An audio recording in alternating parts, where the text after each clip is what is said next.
En la mañana del sábado 15 de abril de 1865, Abraham Lincoln yacía moribundo en el dormitorio de una pobre casa de hospedaje frente al Teatro Ford, donde Botts había atentado contra él. El largo cuerpo de Lincoln estaba tendido en diagonal a través de una vieja cama que era demasiado corta para él. Una mala reproducción del famoso cuadro La Feria de Caballos de Rosa Bonheur pendía sobre la cama, y un mortecino mechero de gas daba escasa luz amarillenta. Cuando Lincoln agonizaba, el secretario de guerra Stanton dijo: «Aquí yace el más perfecto gobernante que ha conocido jamás el mundo». ¿Cuál era el secreto de los triunfos de Lincoln en su trato con los hombres? Yo he estudiado durante 10 años la vida de Abraham Lincoln y dediqué 3 años enteros a escribir y repasar un libro titulado Lincoln el Desconocido. Creo haber hecho un estudio tan detallado y minucioso de la personalidad y la vida privada de Lincoln como es posible que haga un ser humano. Realizó un estudio especial del método de Lincoln para tratar con sus semejantes. ¿Se dedicaba a criticarlos?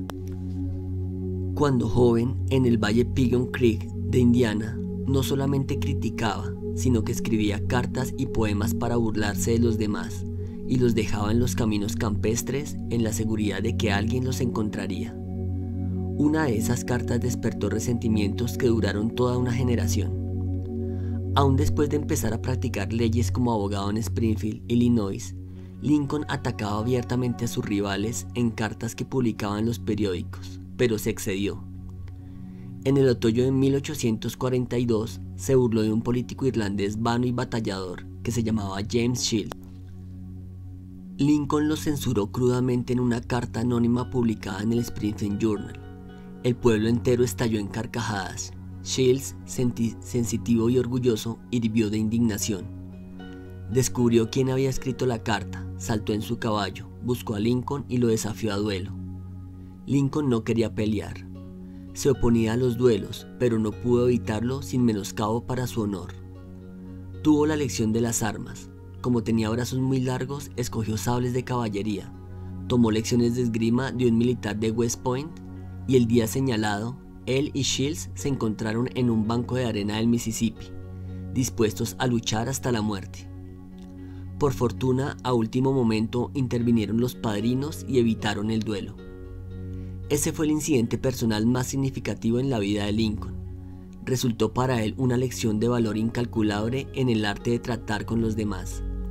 Nunca volvió a escribir una carta insultante, nunca volvió a burlarse del prójimo y desde entonces casi nunca criticó a los demás. Una vez tras otra, durante la Guerra Civil, Lincoln puso un nuevo general al frente del ejército del Potomac y cada uno a su turno, McClellan, Pope, Burnside, Hooker, Meade, cometió algún error e hizo que Lincoln recorriera su despacho a grandes pasos, presa de la desesperación. Media nación censuraba acrecentemente a sus generales incompetentes, pero Lincoln, sin malicia para nadie, con caridad para todos, conservaba la calma. Una de sus máximas favoritas era: no juzgues, si no quieres ser juzgado. Y cuando la señora de Lincoln y otras personas hablaban duramente de la gente del sur de los Estados Unidos, Lincoln respondía: no los censuréis, son tal como seríamos nosotros en circunstancias iguales. Pero si un hombre ha tenido alguna vez la ocasión de criticar, ese hombre ha sido Lincoln. Tomemos un ejemplo. La batalla de Gettysburg se libró en los primeros 3 días de julio de 1863. En la noche del 4 de julio, Lee comenzó su retirada hacia el sur, en tanto que una gran tormenta inundaba de lluvia la tierra. Cuando Lee llegó al Potomac con su ejército en derrota, encontró un río hinchado, embravecido, imposible de pasar, ante sus tropas y un ejército unionista victorioso tras ellas. Lee estaba como en una trampa. No podía escapar. Lincoln lo advirtió. Ahí se presentaba la oportunidad como enviada por el cielo, la oportunidad de copar el ejército de Lee y poner término inmediato a la guerra. Así pues, con un hálito de gran esperanza, Lincoln ordenó a Meade que no convocara un consejo de guerra, que atacara inmediatamente a Lee. Lincoln telegrafió estas órdenes y envió un mensajero especial a Meade para instarlo a la acción instantánea. ¿Qué hizo el general Meade? exactamente lo contrario de lo que se le decía. Convocó un consejo de guerra en directa violación de las órdenes de Lincoln. Vaciló, esperó, telegrafió todas sus excusas, se negó rotundamente a atacar a Lee. Por fin bajaron las aguas y Lee escapó a través del Potomac con sus fuerzas. Lincoln estaba furioso. ¿Qué es esto?, gritó a su hijo Robert. ¡Gran Dios! ¿Qué es esto? Los teníamos al alcance de las manos. Solo teníamos que estirarlas para que cayeran en nuestro poder. Y sin embargo, nada de lo que dije o hice logró que el ejército avanzara. En esas circunstancias, cualquier general podría haber vencido a Lee. Si yo hubiera ido, yo mismo lo podría haber derrotado. Con acerbo desencanto, Lincoln se sentó a escribir esta carta a Meade. Y recuérdese que en este periodo de su vida era sumamente conservador y remiso en su fraseología. De modo que esta carta escrita por Lincoln en 1863 equivalía al reproche más severo. Mi querido general, no creo que comprenda usted la magnitud de la desgracia que representa la retirada de Lee. Estaba a nuestro alcance y su captura hubiera significado, en unión con nuestros otros triunfos recientes, el fin de la guerra. Ahora la guerra se prolongará indefinidamente. Si usted no consiguió atacar con fortuna a Lee el lunes último, ¿cómo logrará hacerlo ahora al sur del río, cuando solo pueden llevar consigo unos pocos hombres, no más de los 2/3 de la fuerza de que disponía entonces? Sería irrazonable esperar, y yo no lo espero, que ahora pueda usted lograr mucho. Su mejor oportunidad ha desaparecido y estoy indeciblemente angustiado a causa de ello. ¿Qué habrá hecho Meade al leer esta carta? Meade no vio jamás esta carta. Lincoln no la despachó. Fue hallada entre los papeles de Lincoln después de su muerte. Creo, y esto es solo una opinión, que después de escribirla, Lincoln miró por la ventana y se dijo: un momento, tal vez no debiera ser tan precipitado. Me es muy fácil aquí sentado en la quietud de la Casa Blanca ordenar a Meade que ataque, pero si hubiese estado en Gettysburg y hubiese visto tanta sangre como ha visto Meade en la última semana, y si mis oídos hubiesen sido invadidos por los clamores, los gritos de los heridos y moribundos, quizá no habría tenido tantas ansias de atacar. Si yo tuviese el tímido temperamento de Meade, quizá habría hecho lo mismo que él. De todos modos, es agua que ya ha pasado bajo el puente. Si envío esta carta, calmaré mis sentimientos, pero haré que Meade trate de justificar sus actos. Haré que él me censure a su vez. Despertaré resquemores, disminuiré su utilidad futura como comandante y lo llevaré acaso a renunciar al ejército. Y Lincoln dejó a un lado la carta, porque por amarga experiencia había aprendido que las críticas y reproches acerbos son casi siempre inútiles.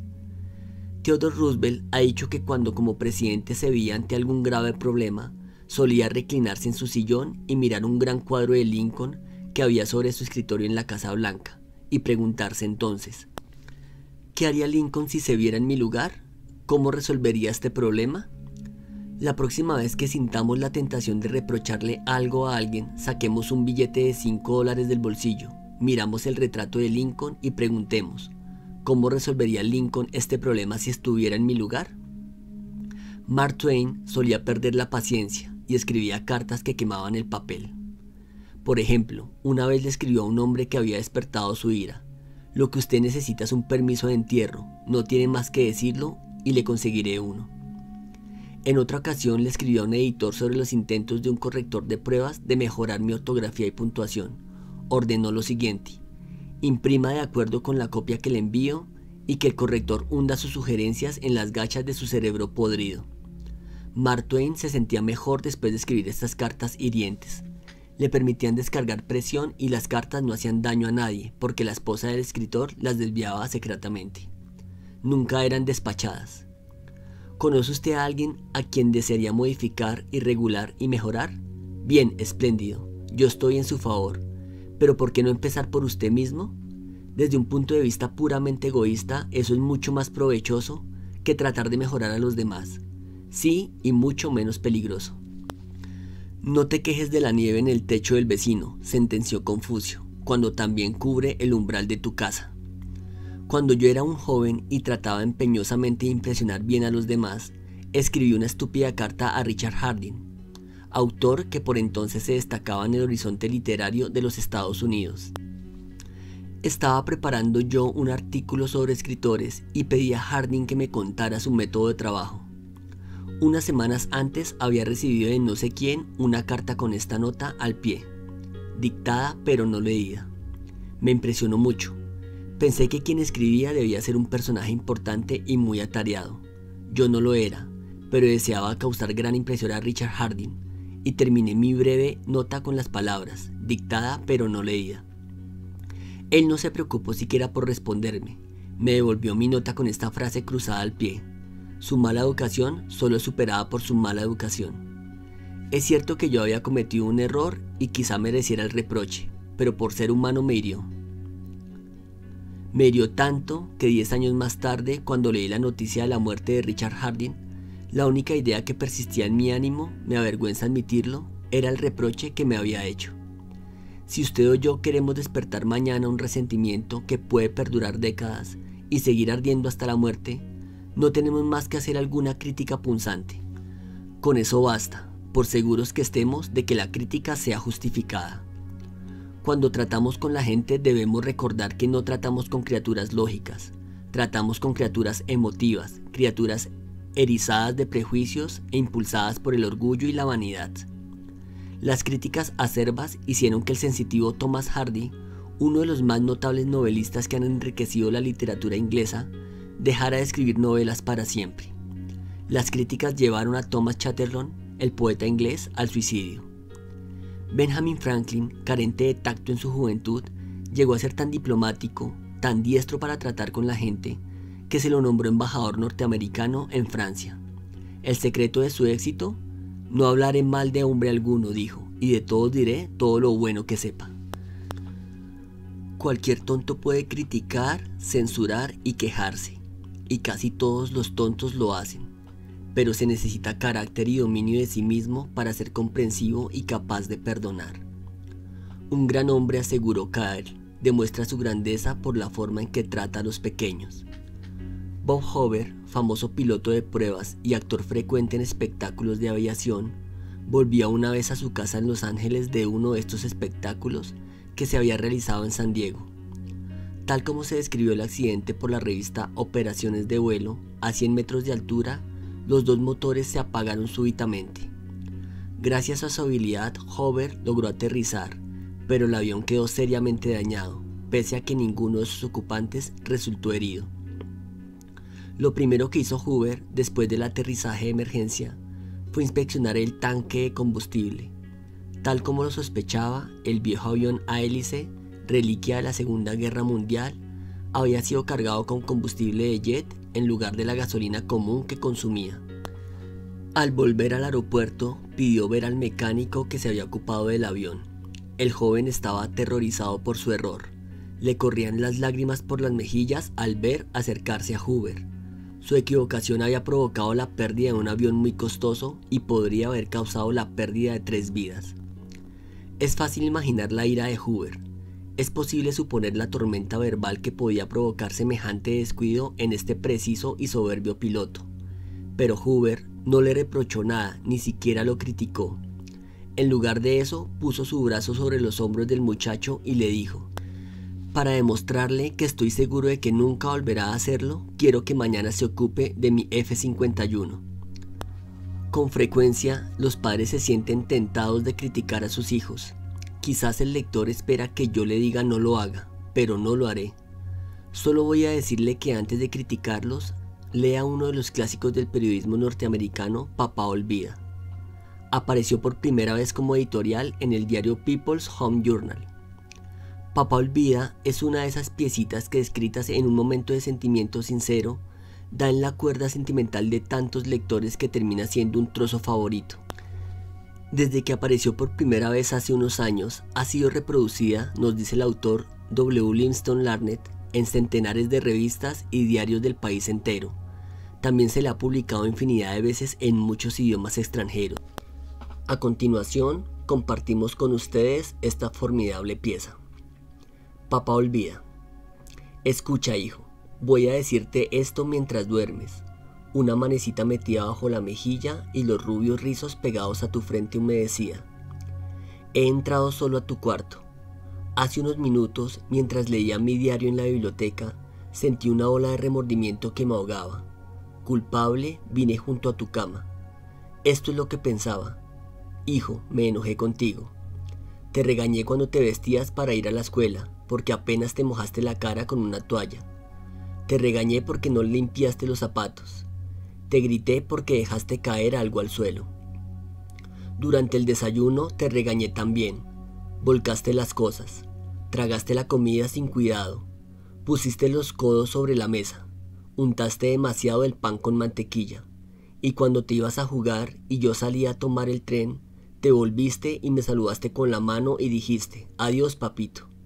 Y yo fruncí el entrecejo y te respondí, ten erguidos los hombros. Al caer la tarde todo empezó de nuevo. Al acercarme a casa te vi de rodillas jugando en la calle. Tenías agujeros en las medias. Te humillé ante tus amiguitos al hacerte marchar a casa delante de mí. Las medias son caras y si tuvieras que comprarlas, tú serías más cuidadoso. ¿Recuerdas? Más tarde cuando yo leía en la biblioteca y entraste tímidamente con una mirada de perseguido. Cuando levanté la vista del diario, impaciente por la interrupción, vacilaste en la puerta. ¿Qué quieres ahora?, te dije bruscamente. Nada, respondiste, pero te lanzaste en tempestuosa carrera y me echaste los brazos al cuello y me besaste. Y tus bracitos me apretaron con un cariño que Dios había hecho florecer en tu corazón y que ni aun el descuido ajeno puede agotar. Y luego te fuiste a dormir con breves pasitos ruidosos por la escalera. Bien, hijo. Poco después fue cuando se me cayó el diario de las manos y entró en mí un terrible temor. ¿Qué estaba haciendo de mí la costumbre? La costumbre de encontrar defectos, de reprender. Esta era mi recompensa a ti por ser un niño. No era que yo no te amara, era que esperaba demasiado de ti, y medía según la vara de mis años maduros. Y hay tanto de bueno y de bello y de recto en tu carácter. Ese corazoncito tuyo es grande como el sol que nace entre las colinas. Así lo demostraste con tu espontáneo impulso de correr a besarme esta noche. Nada más que eso importa esta noche, hijo. He llegado hasta tu camita en la oscuridad y me he arrodillado lleno de vergüenza.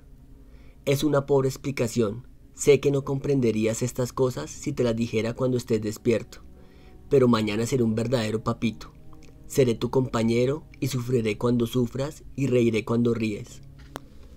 Me morderé la lengua cuando esté por pronunciar palabras impacientes. No haré más que decirme como si fuera un ritual. No es más que un niño pequeñito. Temo haberte imaginado hombre, pero al verte ahora, hijo, acurrucado, fatigado en tu camita, veo que eres un bebé todavía. Ayer estabas en los brazos de tu madre, con la cabeza en su hombro. He pedido demasiado, demasiado. En lugar de censurar a la gente, tratemos de comprenderla. Tratemos de imaginarnos por qué hacen lo que hacen.